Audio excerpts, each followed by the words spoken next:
Hello everyone, welcome back. So in our last class we have discussed about how to use PSPICE for solving digital circuits, and in last class we have seen verification of the logic gates, and also we have seen how to do half adder and full adder.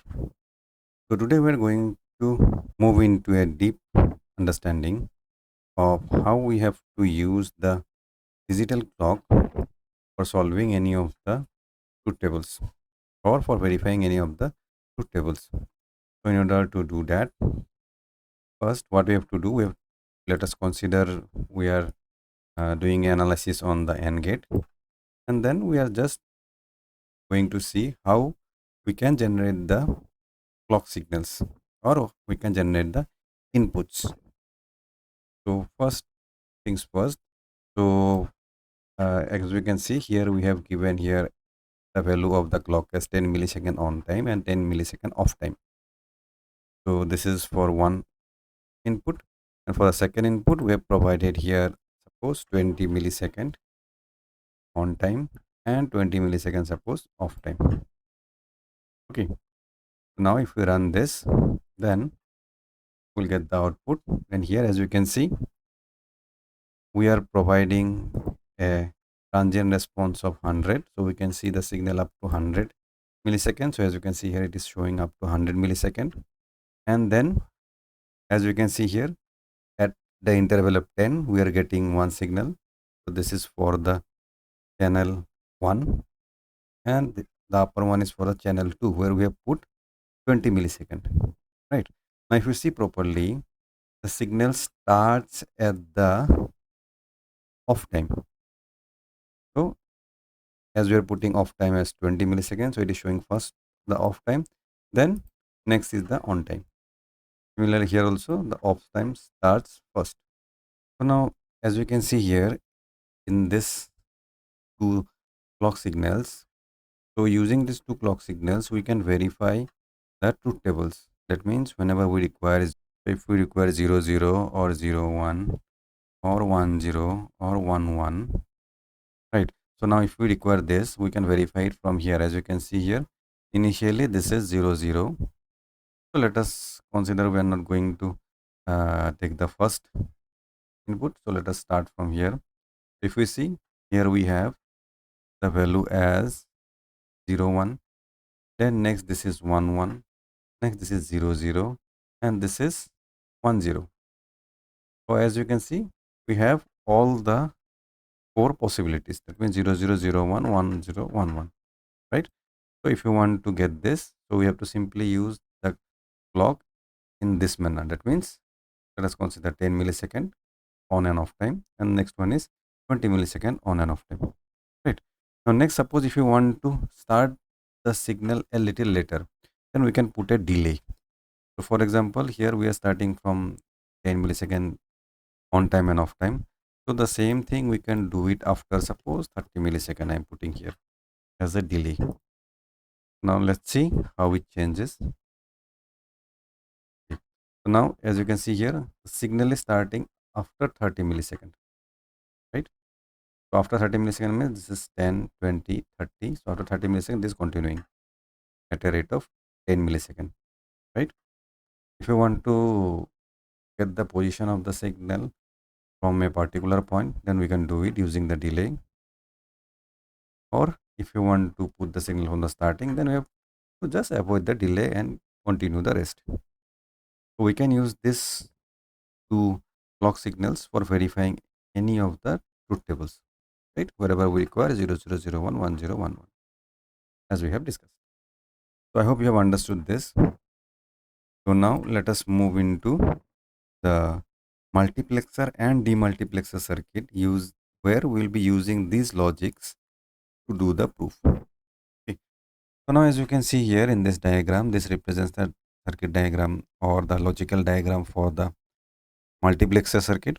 So as we know, multiplexer gives multiple input and single output, and where we can control whichever input is going to the output, and that is selected by the select lines.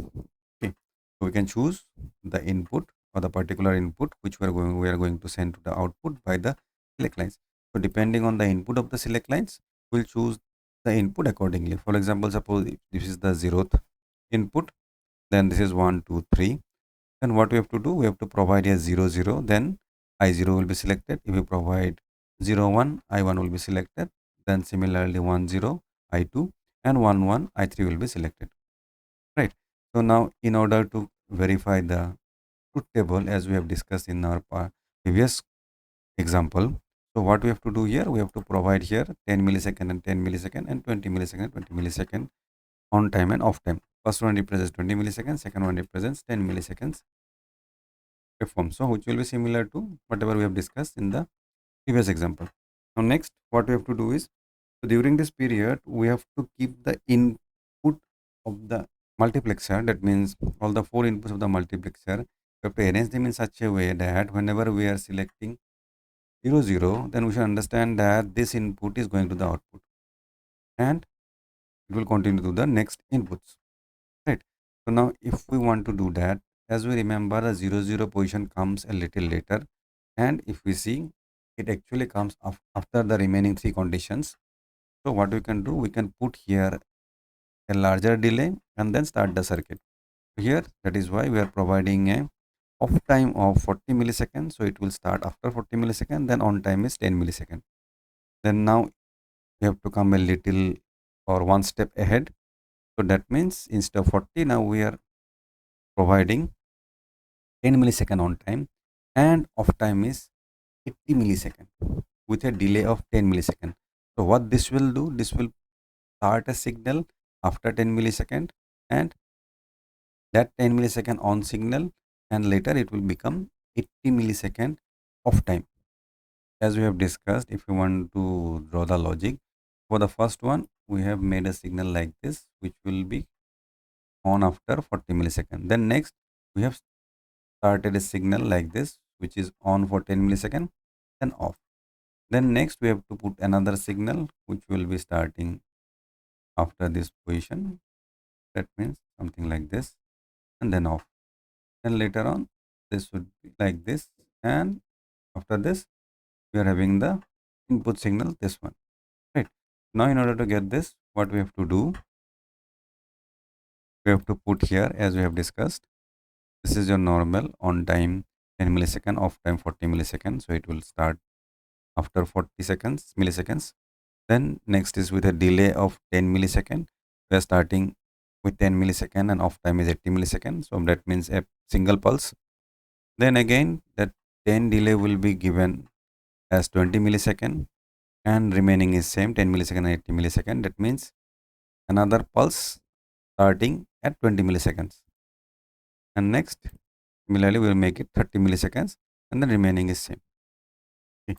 So now if we run this simulation, and since we are using maximum up to 80 milliseconds, so we have used here the transient for 80 milliseconds. Or if you want to go beyond, we can also go for 100 milliseconds. That will be a safe side. Now, if we run this, then this is our output. So now if we see, as we have discussed, AB should be coming in order of 10 millisecond and 20 milliseconds. So these two are AB. Okay. Now let me increase this. So these two are A and B. Okay. So this is A at 20 millisecond and this is B at 10 millisecond. So here, as we can see, this is 0 1, this is 1 0, this is 1 1, and this is 0 0.